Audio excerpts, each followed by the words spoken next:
Hey everyone, Selwyn here from WynnStrength. On today's video, I wanted to talk about one of my favorite deadlift accessory lifts, and that's the Romanian Deadlift. I like to plug it in usually during a hypertrophy phase, and I'll talk about why I like to do that. The Romanian Deadlift, if you don't know, you're kind of doing the top part of a deadlift where you're maintaining tension on the muscle for the entire lift. You can either start it from the floor and deadlift it up, that's what I like to do, or you can start it out of the rack and walk it back a couple of steps. But basically, you're starting to deadlift. The starting position is standing upright, and then you're gonna bend at the hips and pull the hips back, lower the weight, probably around to your knee height.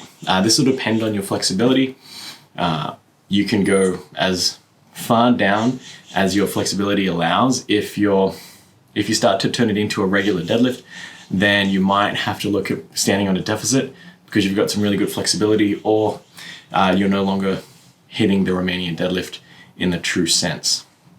What I mean by that is the main point of doing the RDL is that you really want to target those hamstrings because you're bending the hips back, and you kind of, rather than bending forward, if this is your hip crease, you're actually wanting to pull it backwards and imagine trying to touch your butt to the opposite end of the room.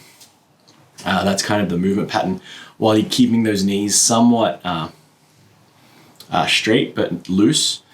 So you're not actually wanting to deadlift the weight, you're trying to really target those hamstrings.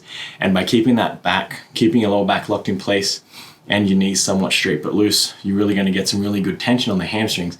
And that's kind of why you don't need to go that far. Like, the range of motion will be dependent on your flexibility. For me personally, that means I'm lowering the weight to just under my kneecaps. Anything lower than that, I start to not really feel it in my hamstrings, and I'll feel it in my lower back. And that's kind of where you want to think about really trying to get that mind-muscle connection working. So you're really targeting the hamstrings rather than the lower back, because it is a fine line between targeting the hamstrings and the lower back, because you're kind of obviously working both of those muscles. And this is a way to isolate somewhat the hamstrings if you don't have like a lying leg curl or a hamstring curl machine in your gym or have access to one. The reason I like to perform them during a hypertrophy phase is, like I mentioned before, there's a lot of time under tension for that muscle group because you're standing upright, and then you're only lowering it down before it hits the ground.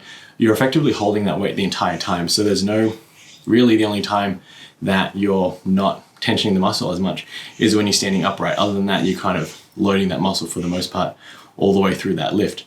And by targeting those hamstrings, a lot of the times, I know personally for me, I think my hamstrings are the weak point for the deadlift.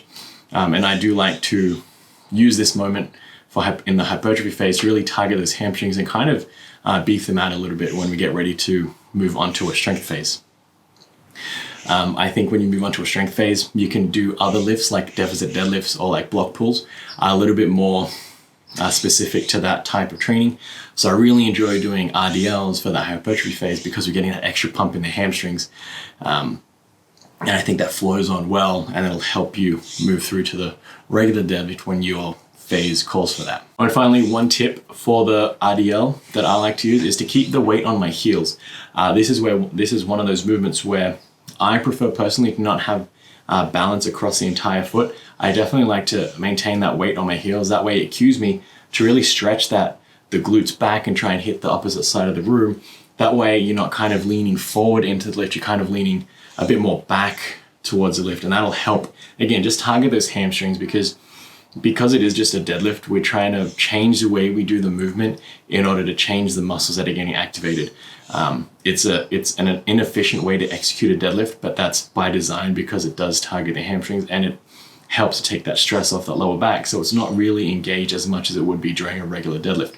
And because we're not starting off at the floor, we're not engaging really any of the quadriceps.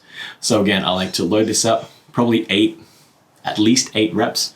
Really anywhere from 12 to 15 is ideal. We get some really good time under tension, really pump the hamstrings full of blood. So whatever weight that means for you, go for it.